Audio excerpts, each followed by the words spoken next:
এবং জুলাই আগস্টের 5 আগস্টের পরবর্তী থেকে এই উসমান হাদী সর্বক্ষেত্রেই তার অনবদ্য ভূমিকা পালন করেছে। বিশেষ করে একজন সচেতন রাজনীতিবিদ হিসাবে, তরুণ রাজনীতিবিদ হিসাবে সাংস্কৃতিক আগ্রাসন রোধে এবং বাংলাদেশের স্বাধীনতা সার্বভৌমত্ব রক্ষায় এবং আধিপত্যবাদ বিরোধী একটি প্রতীক হিসাবে তিনি ব্যাপকতরভাবে ভূমিকা পালন করেছেন। কিন্তু দুর্ভাগ্যের বিষয়, সেই ফ্যাসিস্টরা এবং তার প্রত্যক্ষ ইন্ধনে আজ আমরা আমাদের সেই সহযোদ্ধাকে হারালাম।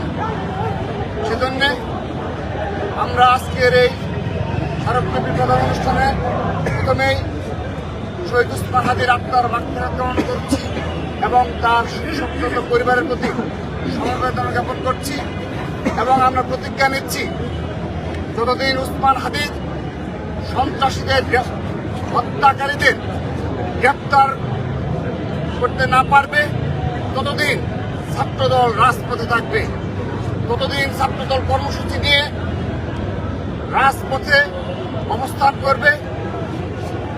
সেই সাথে আমরা শহীদ উসমান হাদী সহ অপর যারা জুলাই যোদ্ধা রয়েছে, রাজনীতিবিদ রয়েছে, তাদের নিরাপত্তা দাবি করছি। সেই সাথে এই উসমান হাদীর শাহাদাত বরণকে কেন্দ্র করে যে বা যারা খোলা পানিতে মাছ শিকারের নিমিত্তে গতকাল সারা রাত ব্যাপী তাণ্ডব চালিয়েছে, তাদের বিরুদ্ধে আমাদের সুস্পষ্ট অবস্থান। আমরা গতকাল প্রথম আলো, ডেইলি স্টার সহ সাংবাদিক নুরুল কবির উপর যে ধরনের নৃশংস হামলা এবং অযাচিতভাবে যে ঘটনাগুলো ঘটেছে, আমরা তার নিন্দা জানাচ্ছি, প্রতিবাদ জানাচ্ছি।